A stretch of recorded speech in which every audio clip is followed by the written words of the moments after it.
नमस्कार दोस्तों, Indian farmer boy YouTube channel पर आप सभी का स्वागत है।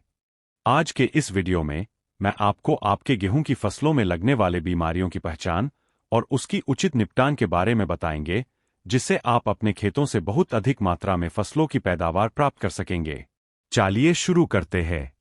रोग मुख्यतः हवा, बीज, मिट्टी या पानी से फैलते हैं।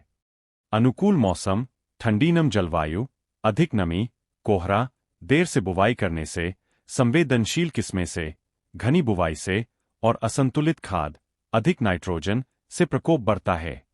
इसमें मैं आपको गेहूं की मुख्य 4 बीमारियों के बारे में बताऊंगा, जो यह हर किसी के खेतों में लगता है, और इसका प्रमुख उपचार भी बताऊंगा। हाँ दोस्तों, मैं आपको सिर्फ एक ऐसा दवाई छिड़कने का प्रक्रिया बताऊंगा, जिससे ये चारों बीमारियों को एक साथ रोक सकते हैं।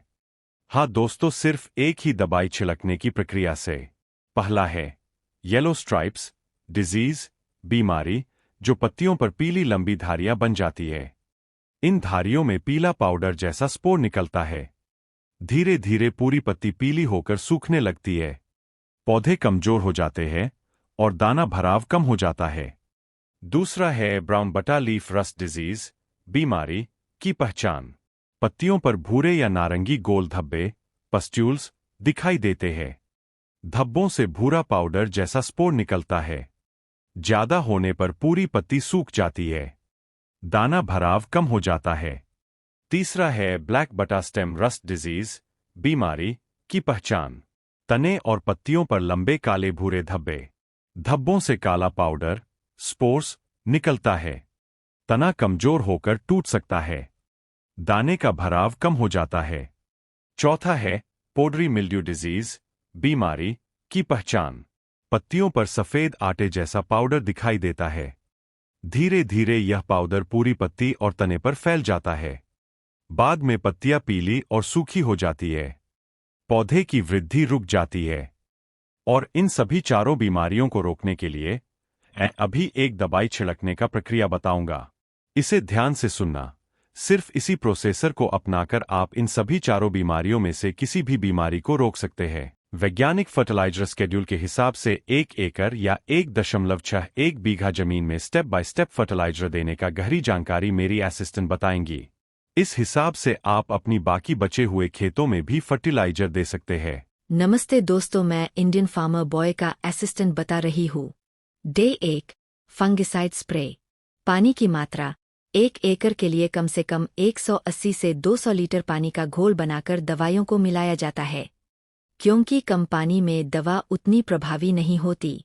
सबसे पहले घोल बनाना। 1 बाल्टी में प्रोपिकोनेजोल 25 ईसी मात्रा, 200 मिलीलीटर बटा एकड़ दवा और 50 से 100 ml सिलिकॉन एकड़ आधारित स्टिकर जरूर मिलाए ताकि दवा पत्तियों पर चिपक जाए। या फिर आपको ये दवाई नहीं मिलती है तो आप टेब्यूकोनेजोल 50% प्लस ट्राइफ्लोक्सिस्ट्रोबिन 25% WG दे सकते हैं। मात्रा 120 G बटा एकड़ के साथ 50 से 100 ml सिलिकॉन आधारित स्टिकर जरूर मिलाएं ताकि दवा पत्तियों पर चिपक जाए। इन दवाइयों का थोड़े पानी का अलग से घोल बनाएं, फिर उसे स्प्रे टैंक की बड़ी टंकी में पानी के साथ मिलाएं। स्प्रे टंकी पिट्ठू मशीन, बैकपैक स्प्रेयर की क्षमता आमतौर पर 25 लीटर पानी की होती है। जिस हिसाब से 200 लीटर पानी में मिक्स किया हुआ दवाई 1 एकड़ जमीन में 6 से 8 टंकी दवाई का स्प्रे किया जाता है। हाँ दोस्तों, महत्वपूर्ण बातें। स्प्रे का समय हमेशा दोपहर के समय स्प्रे करें जब ओस पूरी तरह सूख गई हो। गीली पत्तियों पर दवा बह जाती है। हवा की दिशा में ही स्प्रे करें ताकि दवा पौधों की निचली पत्तियों तक भी पहुंचे।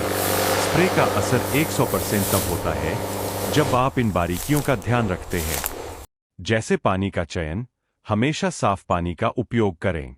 खारा या गंदा पानी दवा के असर को आधा कर देता है। डे 4 चौथे दिन पोटाश 20 किलो 1 एकड़ के हिसाब से खेतों में डाले। डे 10 10वें दिन NPK 19-19-19 स्प्रे करे और 12 से 15 दिन बाद अगर बीमारी पूरी तरह न जाए तो दूसरा फंगिसाइड स्प्रे, जो आपने डे 1 में किया था, वही करना है। खेत में बीमारी रोकने के कृषि उपाय। रोगी पौधों को हाथ से तोड़कर नष्ट करें। खेत में खरपतवार न रहने दें। संतुलित खाद दें। ज्यादा नाइट्रोजन न डालें। प्रतिरोधी किस्में लगाएं। और भविष्य में इन बीमारियों से बचने के लिए आप अगले साल के लिए प्रतिरोधी गेहूं किस्में लगा सकते हैं, जैसे HD 2967, HD 3086, DBW 187, PBW 725 का बीजों को लगाए। तो दोस्तों, आपको यह गेहूं की बीमारियों की जानकारी कैसी लगी? प्लीज कमेंट सेक्शन में जरूर बताइए और वीडियो को लाइक, चैनल को सब्सक्राइब करना मत भूलना। मिलते हैं एक नई जानकारी के साथ।